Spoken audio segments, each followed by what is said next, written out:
nacer per Mallorca. Han passat 10 anys des que vaig cursar per primera vegada com a alumne l'assignatura de diversitat biològica dels grups humans. Ara, a la fi, l'assignatura està acabada i a lliure disposició de la societat, tal i com somiava tant de temps enrere. Seria probablement el moment de deixar-ho, de tancar un capítol de la meva vida i dedicar-me a altres coses, però han quedat pendents uns temes. Hi ha classes que m'agradaria ampliar, persones que m'agradaria entrevistar i temes que m'agradaria abordar. Són continguts addicionals per l'assignatura, malament el seu nexe podria ser tènue a vegades. Uns temes són debatibles i controvertits, d'altres inclús no són científics, però m'apareix que tots ells mos conviden a somiar i a reflexionar, i això, en el final, és el que importa. Els continguts d'aquesta nova sèrie són totalment personals i, per tant, només reflexen les opinions pròpies d'aquells en els que apareixen. Jo tampoc som especialista en els temes que s'aborden i, per tant, no voldria transmetre la idea de que el que dic és infal·lible o definitiu.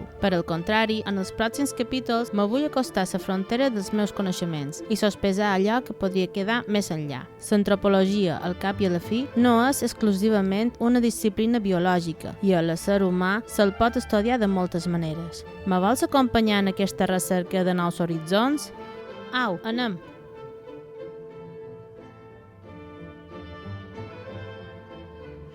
Bienvenidos a la asignatura de Diversidad Biológica de los Grupos Humanos. Yo soy Álvaro Balbé y hoy os traigo un nuevo documental, en este caso sobre sexualidad humana. Hace algunos meses, navegando por YouTube, encontré un vídeo de una divulgadora y una formadora que se llama Berma Rodríguez, y en el contexto, una de sus charlas, una de sus clases, hablaba brevemente, como para contextualizar la clase que quería dar, hablaba de cómo había sido la sexualidad de nuestra especie en tiempos prehistóricos y también un poco cómo había sido la transformación de esa sexualidad a lo largo de la historia humana. Desde la época de los cazadores y recolectores al neolítico, la neolitización, y luego cómo con la llegada del cristianismo se fue transformando esa sexualidad una vez más, y otros cambios que ha habido, por ejemplo, con la época victoriana y luego en el siglo XX. En general, Berma hace un resumen muy sintético, muy breve, pero que me llamó la atención porque era bastante heterodoxo. Es una visión que no es la que tradicionalmente se nos ha enseñado en la escuela o en la universidad, y que precisamente por eso me parece que es muy interesante traerla aquí a la asignatura, ¿no? Las teorías heterodoxas nos gustan. Armando también nos plantea muchas teorías alternativas que tienen ese punto de que nos ayudan a entendernos mejor, ¿no? A medida que nos cuestionamos nuestras propias creencias, pues también somos capaces de cuestionar la realidad y de a lo mejor encontrar una aproximación más interesante a la verdad, que es lo que en última instancia estamos buscando. Creo que de todos los temas adicionales de la asignatura, el de sexualidad humana probablemente es el que menos contextualización necesita. Es obvio que la sexualidad humana tiene mucho que ver con la evolución humana y con los humanos, y por tanto es un tema que tiene plena cabida en el contexto de una asignatura como diversidad biológica de los grupos humanos. No solo eso, sino que además hablamos de algo que tiene que ver con la diversidad. Las maneras de relacionarse con la sexualidad en la especie humana no solo han sido diferentes a lo largo de la historia y de la prehistoria, sino que también es inmensamente variable dentro de nuestra especie en la actualidad, porque es un comportamiento que ha sido muy severamente controlado o modificado por temas culturales. Nuestra cultura modifica patrones de conducta que, aunque sean naturales, no están fijados biológicamente. Nuestros queridos amigos que nos han acompañado a lo largo de la asignatura en el transcurso, sobre todo de las interpretaciones que se han hecho en el siglo XX sobre nuestra evolución y el papel que tenían nuestros antepasados, pues nos hemos encontrado anteriormente con esta cuestión, pero siempre lo habíamos hecho desde un punto de vista, unas interpretaciones que a lo mejor son un poco antiguas. Hemos hablado de Wilson, de Robert Ardrey, hemos hablado de mi no muy querido Richard Dawkins, y todos ellos están de acuerdo con nosotros en que la sexualidad es un aspecto fundamental de nuestra biología, con un potencial enorme de impactar no solo nuestra cultura, sino también nuestra propia evolución, y por tanto me parece muy interesante abrir este debate sobre sexualidad humana. Aprovechando también que justo ahora, hace poco, he acabado de leer el libro titulado Homo Deus de Yuval Noah Harari, quería coger una de sus citas, que más o menos se puede aplicar, sobre lo que sería quizá la interpretación clásica del papel de la reproducción sexual en mamíferos superiores y por tanto también en los seres humanos. Dice así: Lo que llamamos sensaciones y emociones son en realidad algoritmos. El babuino siente hambre, siente miedo y tiembla al ver al león, y nota que se le hace la boca agua al ver las bananas. En una fracción de segundo experimenta una tormenta de sensaciones, emociones y deseos que no es otra cosa que el proceso de cálculo.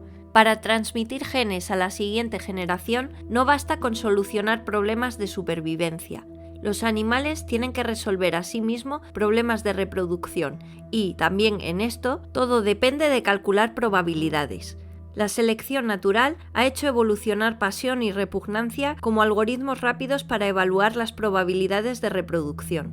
La belleza significa buenas probabilidades de tener descendientes que medren. Los algoritmos convierten señales minúsculas del aspecto externo del macho en probabilidades de reproducción y llegan a una conclusión. Con toda probabilidad, este es un macho muy sano y fértil, con genes excelentes. Si me apareo con él, mis hijos tendrán también la probabilidad de gozar de buena salud y de genes excelentes.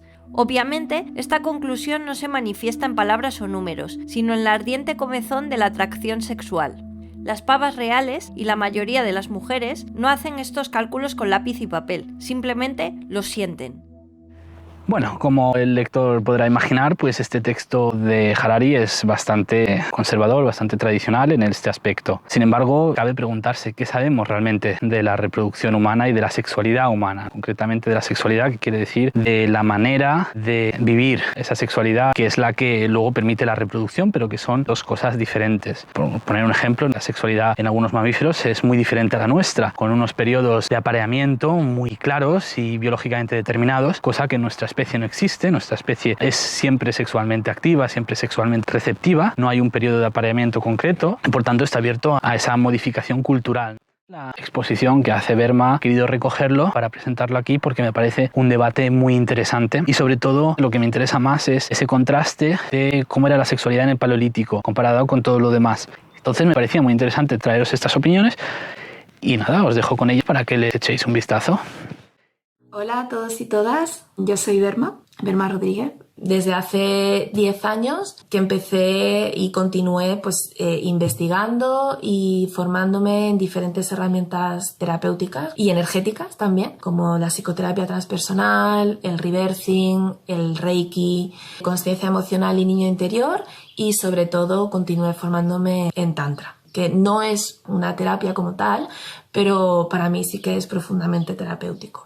Además, yo me especialicé en el masaje tántrico y la cura sexual, que también se conoce como sanación sexual o sanación sagrada, y desde entonces acompaño a hombres y mujeres en su proceso de sanación a través de la meditación, a través del gozo y a través de la consciencia emocional y la consciencia sexual. ¿Y cómo hago todo esto? Yo ofrezco sesiones individuales y de pareja, tanto de masaje tántrico como de consciencia emocional y niño interior, y también ofrezco clases de tantra, talleres y retiros de masaje tántrico y sobre todo la formación de masaje tántrico y cura sexual. Así que si quieres saber un poquito más, yo te invito a entrar en mi web vermarodriguez.com. Ahí encontrarás mi contacto y encontrarás toda la información que necesitas saber sobre las sesiones, los talleres, los retiros y sobre la formación de masaje.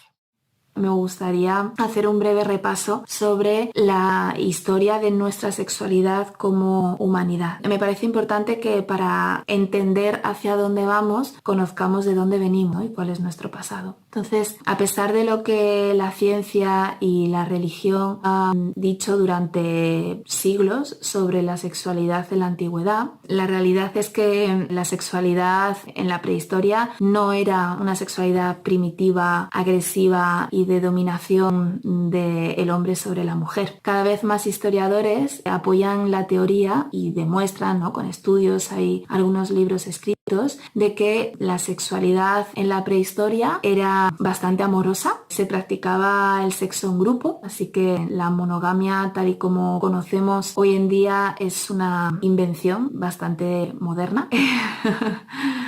En comparación con los miles de años que llevamos de existencia los humanos. Era una sexualidad natural también, espontánea, desinhibida y una sexualidad igualitaria. Eso significa que tanto hombres como mujeres disfrutaban de la libertad sexual. También hay un aspecto de la sexualidad en la antigüedad en la que se usaba para ceremonias y ritos orgiásticos donde se ofrendaban esos actos sexuales a las divinidades de la fertilidad. Y aquí en España seguíamos la tradición ibero-celta y seguíamos el culto a las diosas de la fertilidad. Tenemos constancia a través de las Venus paleolíticas y en la parte masculina al dios Astado. Todo esto cambia con la llegada de la propiedad privada, donde se privatiza el cuerpo de la mujer para poder reconocer al futuro heredero de las tierras. Imaginaros, pasamos de ser una sociedad nómada, ¿no?, de recolectores, a asentarnos, a tener un lugar, unas tierras, a acumular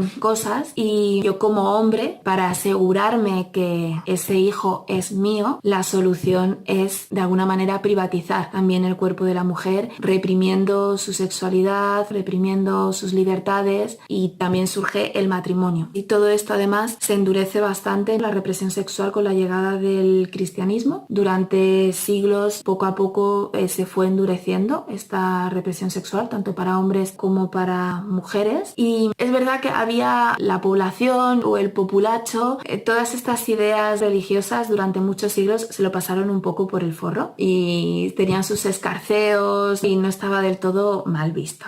Luego llega el Renacimiento y hay un resurgir del erotismo, de la sensualidad, de los placeres carnales. Y en el siglo XIX surge el puritanismo victoriano, donde el sexo entonces pasa a ser algo repulsivo y meramente reproductivo dentro del matrimonio y para concebir hijos. Además es cuando surgen un montón de tabús y de mitos sobre el sexo, donde se tipifican las perversiones sexuales, es decir, todo lo que no está considerado como normal dentro de la moral cristiana y el puritanismo victoriano se tipifica como perversión sexual. Se genera este miedo y culpabilidad hacia las relaciones sexuales e incluso hasta las fantasías. Y bueno, se niega el cuerpo, se reprimen todos los placeres carnales y se instaura unos condicionamientos religiosos muy restrictivos.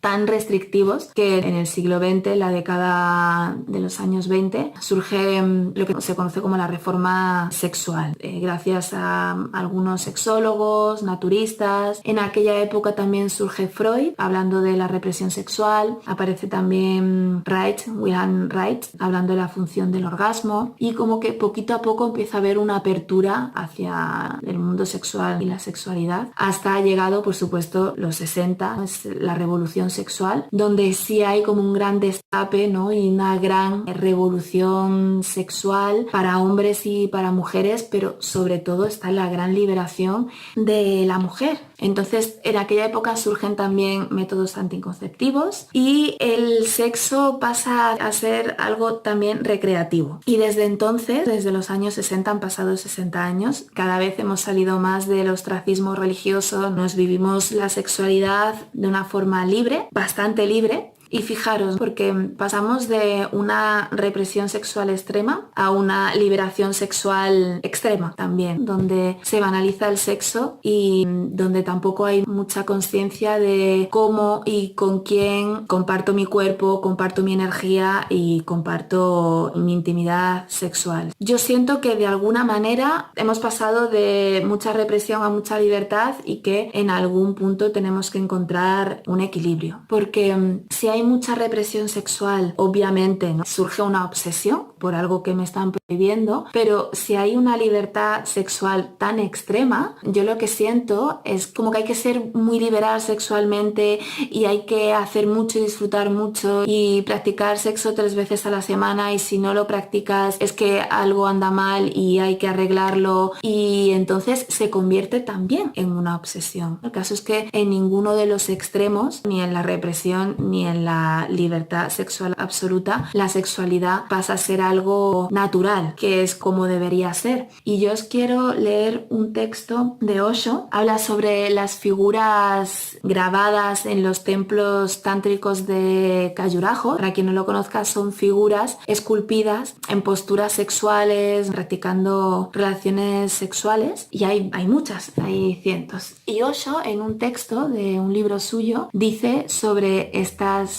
figuras: las figuras están sexualmente activas, pero no están obsesionadas con el sexo, ni a favor ni en contra. Ambas son obsesiones. Estar a favor significa simplemente que las cosas ya no son naturales. Cuando las cosas no son naturales, no estás ni a favor ni en contra. Estos templos representan una de las actitudes más holísticas hacia la vida. Se acepta todo, porque todo es divino. El Tantra es el camino de la totalidad, ni obsesionarse con el mundo ni retirarse de él. Es estar en el mundo con ligereza, como un juego. El Tantra es desvergonzadamente terrenal e infinitamente trascendental.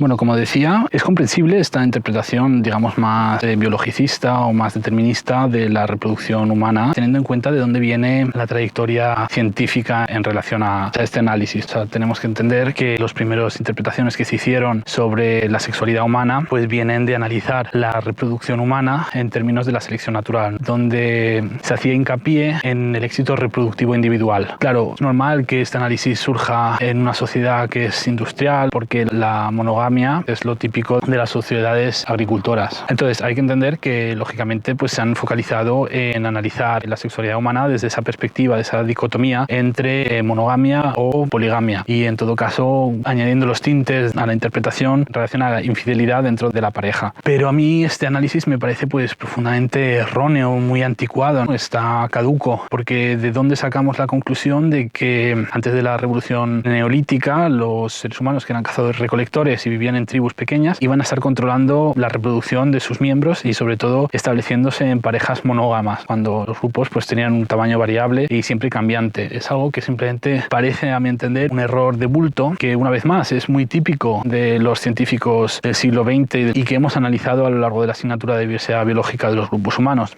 Tenemos que tener en cuenta que este sesgo es el sesgo del etnocentrismo, ¿no? Es decir, analizamos las poblaciones del pasado en base a lo que hacen las poblaciones del presente que nos son familiares. Entonces, no debería sorprendernos que unos científicos blancos occidentales de clase media de una sociedad industrial monógama pues llegaran a la conclusión de que lógicamente el modo reproductivo y la sexualidad normal y habitual para el ser humano, incluso en el paleolítico, fuera monógama. Y nadie se planteó, nadie se cuestionó que a lo mejor no tenía sentido que una sociedad que es cazadora, recolectora, nómada, que no tiene absolutamente nada que ver con los modos de vida que tenemos hoy en día, tuviera relaciones de este tipo, ¿no? O estableciera alianzas matrimoniales de este tipo. Y por tanto, como digo, es lógico que acabemos concluyendo estas cosas y que hagamos interpretaciones del pasado donde se pone de manifiesto pues la importancia del macho, el macho más fuerte, del éxito reproductivo individual, porque al final todo el análisis nos viene de antes, nos viene de la interpretación de que la selección natural es una selección que actúa sobre los individuos. Entonces, claro, lógicamente la única manera de explicar la sexualidad humana era decir, el individuo que más se reproduce es el que tiene más éxito. Entonces, ¿cómo vas a asegurarte tu reproducción? Pues teniendo más mujeres o asegurándote que los hijos que vas a tener con tu mujer en una relación monógama son realmente tuyos, ¿no? Controlando esa sexualidad. Y para controlarla tienes que tener una relación monógama. Entonces, tenemos que plantearnos que eso es una cuestión que es profundamente errónea, que es un sesgo simplemente de los científicos de nuestra época y del siglo XX fundamentalmente, que analizaban las cosas desde lo que les era familiar, cuando realmente lo que tenemos que hacer es cuestionarnos las bases a partir de las que partimos. Eso que dicen los científicos, que ellos miran el mundo objetivamente, pues aquí vemos claramente cómo se equivocaron. Ellos no miraban el mundo objetivamente. Ellos daban por sentado que el mundo era como ellos lo conocían de su experiencia inmediata, que era una sociedad completamente diferente de la que supuestamente estaban analizando y sobre la que supuestamente estaban sacando conclusiones. Tenemos que plantearnos, ir a la base y plantearnos realmente si tiene sentido ese análisis de usar al individuo como unidad de selección. Pensémoslo de la siguiente manera, que es la idea central de lo que yo quiero plantear hoy con el vídeo de Berma Rodríguez.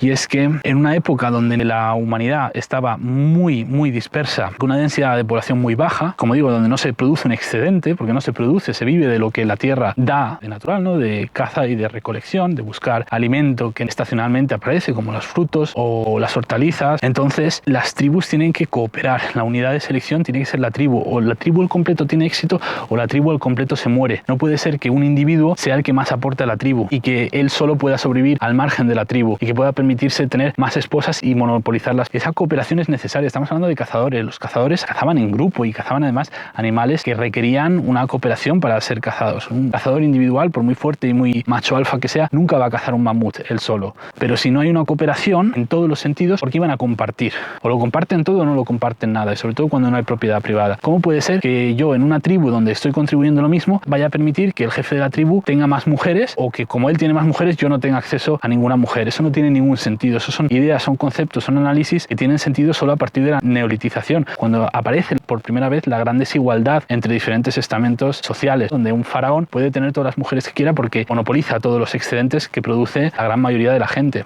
Pero eso no tiene ningún sentido en una tribu donde hay 30 personas como mucho. Seguramente los grupos serán incluso más pequeños, de 8 o 12 o 15 personas. Ahí lo que tiene sentido es que todos compartan con todos y todos contribuyan al cuidado y a la manutención y a la alimentación de la progenie, de los niños de la tribu. Los descendientes no son del padre A y de la madre B, no, son los niños de la tribu y da igual de quién sean, porque si no hay una nueva generación, la tribu se extingue, desaparece, con lo cual es muy necesario que todos contribuyan a cuidarlos. ¿Y por qué ibas a contribuir a cuidarlos si sabes que todos los hijos son del jefe de la tribu y que tú no estás dejando a ningún descendiente? No lo harías, no cooperarías en un trabajo de ese estilo. Esto mismo, en palabras de Harari, queda así. Los sapiens no se comportan según una fría lógica matemática, sino según una cálida lógica social. Nos rigen las emociones. Dichas emociones, como vimos anteriormente, son en realidad algoritmos refinados que reflejan los mecanismos sociales de las antiguas tropillas de cazadores-recolectores. Si hace 30.000 años yo te ayudé a cazar un gallo silvestre y tú te quedaste casi con todo el gallo y solo me ofreciste un ala, yo no me dije, mejor un ala que nada. En lugar de eso, aparecieron mis algoritmos evolutivos, mi sistema se vio inundado de adrenalina y testosterona, mi sangre hirvió, pateé con fuerza y grité con toda la potencia de mi voz. A corto plazo, puede que pasara hambre e incluso que me arriesgara a recibir 1 o 2 golpes, pero a la larga valió la pena, porque tú te lo pensaste 2 veces antes de estafarme de nuevo. Rechazamos las ofertas injustas porque la gente que aceptó con actitud sumisa ofertas injustas no sobrevivió en la Edad de Piedra. Las observaciones de tropillas de cazadores-recolectores contemporáneos respaldan esta idea. La mayoría de las tropillas son muy igualitarias y cuando un cazador vuelve al campamento cargado con un ciervo gordo, todos reciben una parte. Lo mismo ocurre con los chimpancés. Cuando un chimpancé caza un cochinillo, los demás miembros de la tropilla se reúnen a su alrededor con las manos extendidas y por lo general todos obtienen un pedazo. Estos experimentos han hecho que muchos crean que los primates poseen una moralidad natural y que la igualdad es un valor universal e intemporal. Las personas son igualitarias por naturaleza y las sociedades desiguales nunca pueden funcionar bien debido al resentimiento y a la insatisfacción. ¿Pero es realmente así? Estas teorías pueden funcionar bien con chimpancés, monos capuchinos y pequeñas tropillas de cazadores-recolectores. También funcionan bien en el laboratorio, donde se las pone a prueba con grupos reducidos de personas. Pero cuando se observa la conducta de masas humanos, se descubre una realidad completamente distinta. La mayoría de los reinos e imperios humanos eran muy desiguales, pero muchos de ellos fueron sorprendentemente estables y eficientes. Entonces, precisamente es donde entra en esta cuestión un análisis completamente diferente. Llegamos a concluir cosas que antes eran prácticamente impensables, a partir de simplemente cambiar el análisis de una selección individual a una selección de grupo. Aparecen valores que son importantes como por ejemplo la cooperación, mientras que en el análisis evolutivo tradicional siempre se hace hincapié en la importancia de la competición y del más fuerte. Cuando vamos a una selección de grupo nos damos cuenta de que no hay competición, hay cooperación. Lo importante no es quién aporta más, sino que todos colaboren, que cuando uno caza lo comparta y si otro día caza otro, sea ese otro que lo comparta, de tal modo que todos los días todos puedan comer y que los niños siempre vayan a estar abastecidos y no se mueran de hambre ninguno. Todos tienen que cooperar para sacar adelante la tribu. Si faltan miembros, la tribu es menos eficiente, puede cazar menos. Si la tribu es pequeña, no podrá cazar mamuts, por ejemplo, porque no tendrán suficientes cazadores para realmente abatir una pieza de ese tamaño. También, lógicamente, dentro de esa cooperación, pues cobra sentido que una sexualidad sea libre, que la sexualidad sea igualitaria, que sea una sexualidad de todos con todos. Precisamente porque si hay una sexualidad orgiástica, que en fiestas señaladas, pues toda la tribu montase orgías donde todo el mundo mantuviera relaciones sexuales con todos los otros miembros del grupo. ¿Por qué? Primero, porque eso une al grupo, compartir esa intimidad, pero también porque de esta manera se puede garantizar que nadie sabe seguro si un niño es de tal persona o de la otra. Nadie está controlando la reproducción de las mujeres. Entonces no existen privilegios ni preferencias a la hora de cuidar a un niño o a otro. Cualquiera de ellos podría ser descendiente de cualquiera de los hombres de la tribu y por tanto todos se sentirían comprometidos a cuidar de ellos, aunque no tengan garantías de que es suyo. Aparecen pues eso, toda una serie de análisis que normalmente en el discurso oficial de la biología están pues ausentes mayormente, incluso ahora en el siglo XXI. Y me parece que las cosas que Berma Rodríguez comenta son cosas que habría que traer al debate y que se están trayendo al debate. Pero lamentablemente, y hasta donde llega mi conocimiento en el tema, resulta que estas aportaciones están viniendo no tanto desde dentro de la comunidad científica, sino que de hecho están teniendo que venir de otros campos, como por ejemplo el de los historiadores y de otros análisis sociológicos contemporáneos desde enfoques feministas, ¿no? De decir, vamos a analizar esto desde otro enfoque a ver qué nos aparece, qué surge de esto. Y parece que hay ideas que tienen valor. Sin embargo, todo lo demás también es muy interesante y aquí sí que puedo hacer una pequeña aportación en analizar cómo ocurrió esa transición y la importancia que tuvo la neolitización para producir esos cambios. Si aceptamos que la sexualidad en el Paleolítico era de grupo, libre, igualitaria, de grupo, todos con todos, y luego analizamos lo que sí que sabemos que es cierto, que ya a partir de la neolitización se impone el modelo de monogamia, de un control por parte de los hombres de la reproducción y de la sexualidad de las mujeres, sería interesante hacer un análisis de cómo se produce esta transición.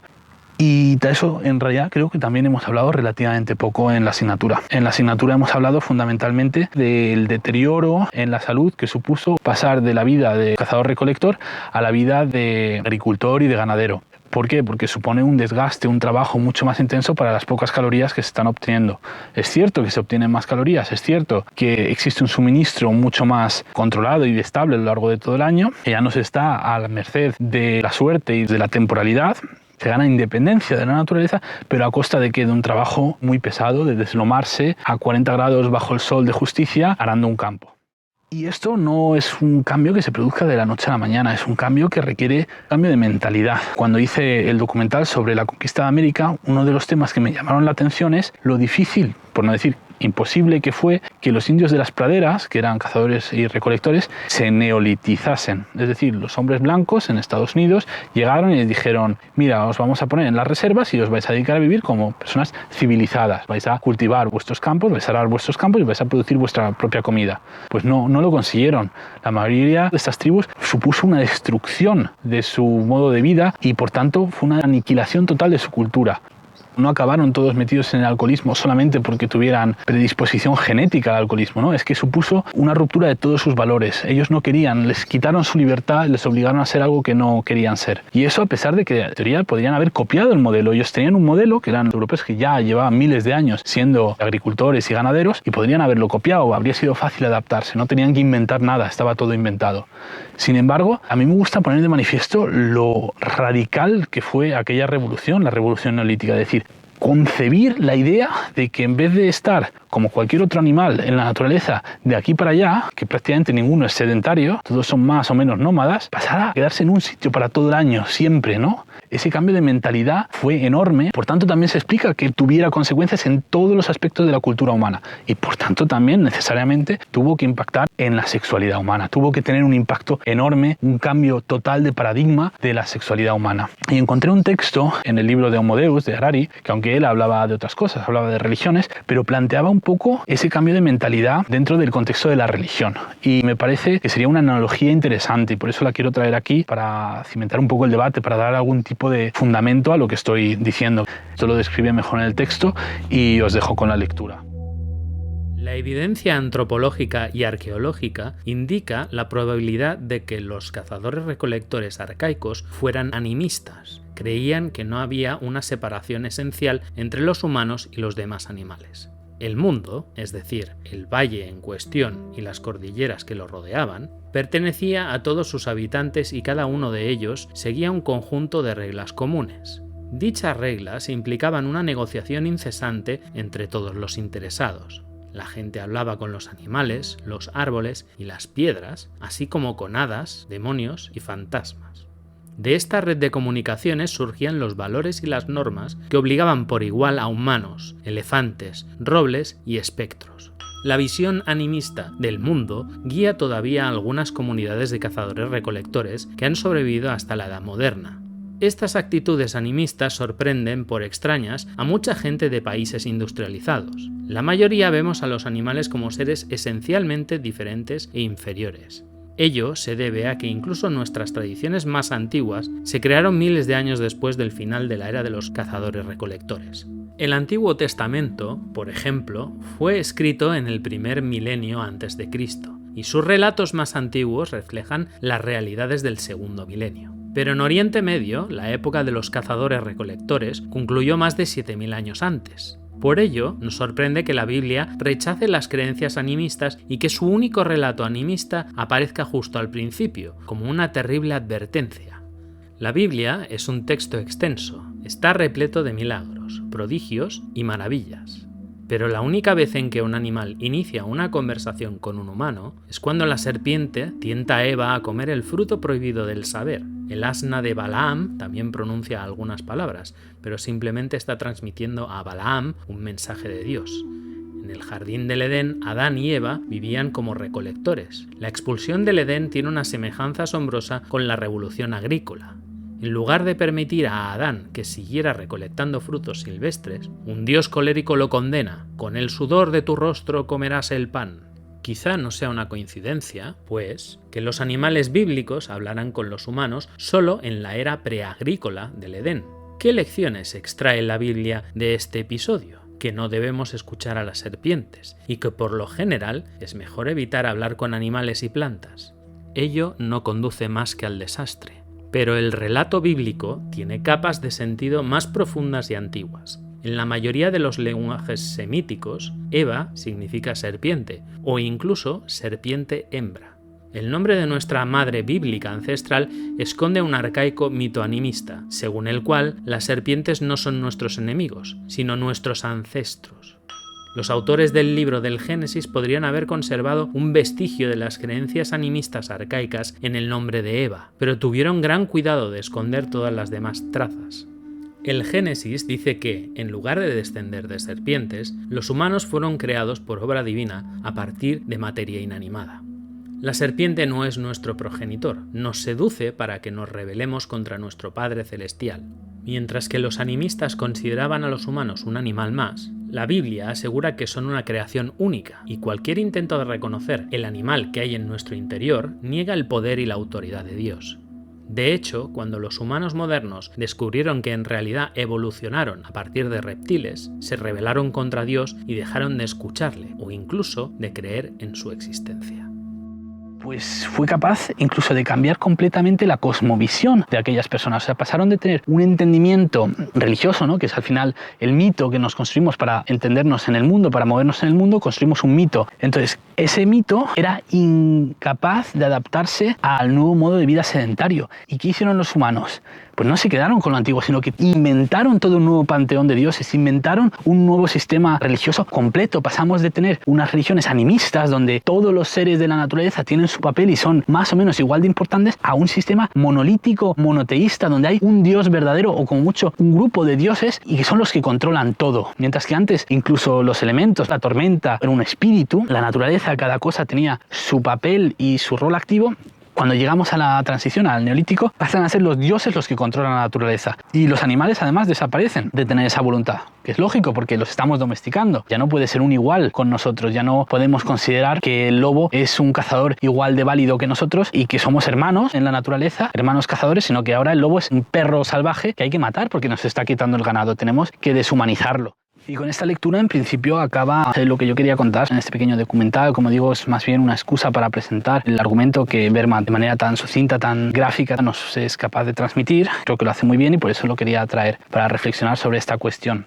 Y no quiero profundizar más en entrar en el debate porque en realidad yo tampoco soy un especialista ni en sexualidad humana, ni mucho menos en historia de la sexualidad o en prehistoria humana. Sin embargo, sí que tengo una recomendación para todo aquel que quiera a lo mejor profundizar en lo que supuso este cambio de mentalidad del que he hablado antes y que en el texto de Harari creo que más o menos se puede comprender, y llevado específicamente a la cuestión de la sexualidad humana. La domesticación de la sexualidad humana, concretamente el control de la sexualidad de la mujer. Cómo la mujer perdió esa libertad sexual sexual que propongo era la propia del Paleolítico y en el Neolítico pasó a ser una propiedad en manos de los hombres. Esa transición al patriarcado, realmente lo que se podría definir como patriarcado, está muy bien descrito por una autora que se llama Gerda Lerner en un libro que se llama La creación del patriarcado, que yo leí hace muchos años y que os recomendaría encarecidamente a todo aquel que tenga interés en documentarse históricamente, pues un libro muy bien documentado históricamente sobre cómo fue esa transición y cómo esa transición también a su vez fue paulatina, no fue de golpe. Eso también lo menciona